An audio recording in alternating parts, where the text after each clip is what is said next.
Kita bersatu dalam doa. Terpuji termuliakan nama-Mu Tuhan atas kasih setia-Mu yang telah menyertai kami. Kami mau bersekutu lewat firman-Mu, biarlah Roh Kudus-Mu yang mengurapi kami. Terima kasih Bapa, dalam nama Yesus Kristus kami berdoa dan mengucap syukur. Amin. Bapak, Ibu, dan saudara yang kasih oleh Tuhan Yesus Kristus, yang menjadi renungan buat kita pada hari ini tertulis dari kitab Matius pasal 24 ayatnya yang ke-14, demikian firman Tuhan.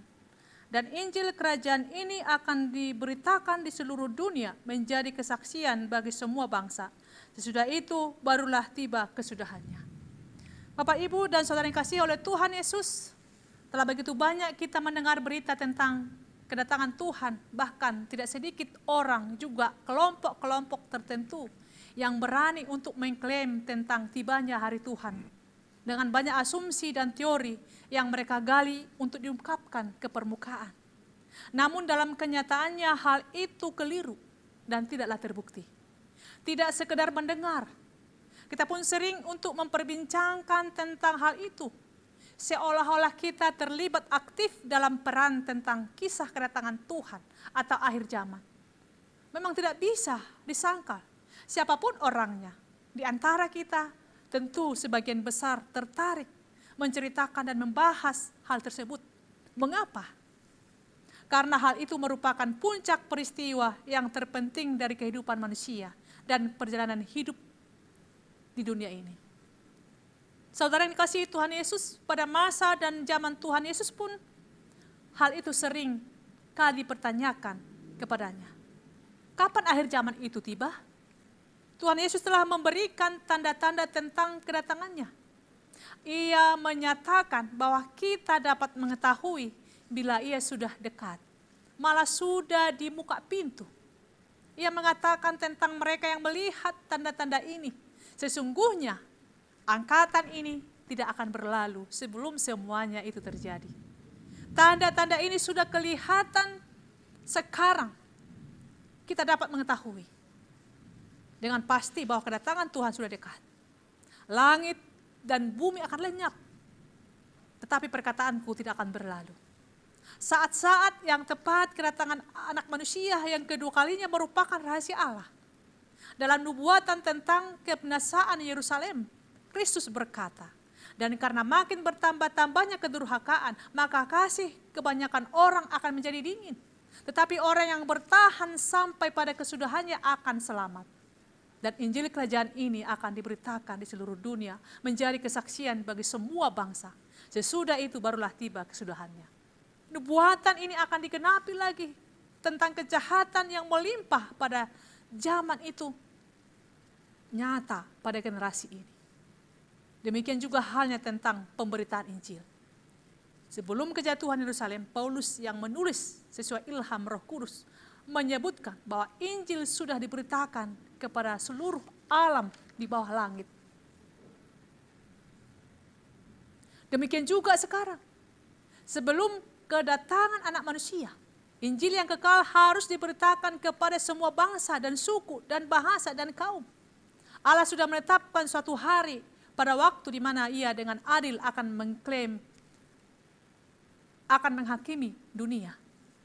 Kristus menyatakan dalam firman-Nya, bila hari itu akan tiba, tidak disebutkan segenap dunia bertobat. Namun bahwa Injil kerajaan ini akan diberitakan di seluruh dunia menjadi kesaksian bagi semua bangsa, maka sesudah itu barulah tiba kesudahan. Melalui pemberitaan Injil itu kepada seluruh dunia, masing-masing kita diberi mandat untuk menyatakan, menyongsong untuk waktu kedatangan Tuhan kedua kalinya. Kita tidak saja sekedar menunggu, melainkan mempercepat kedatangan hari Allah. Itu dikatakan 2 Petrus 3 ayat 12. Maka saat ini apabila jemaat Tuhan telah melakukan pekerjaan yang ditunjuk baginya sebagai yang ditentukan oleh Tuhan, pada dasarnya segenap dunia sudah seharusnya memahami akan masa-masa waktu yang segera akan terjadi, yaitu Kristus datang dengan kuasa dan kemuliaannya yang besar.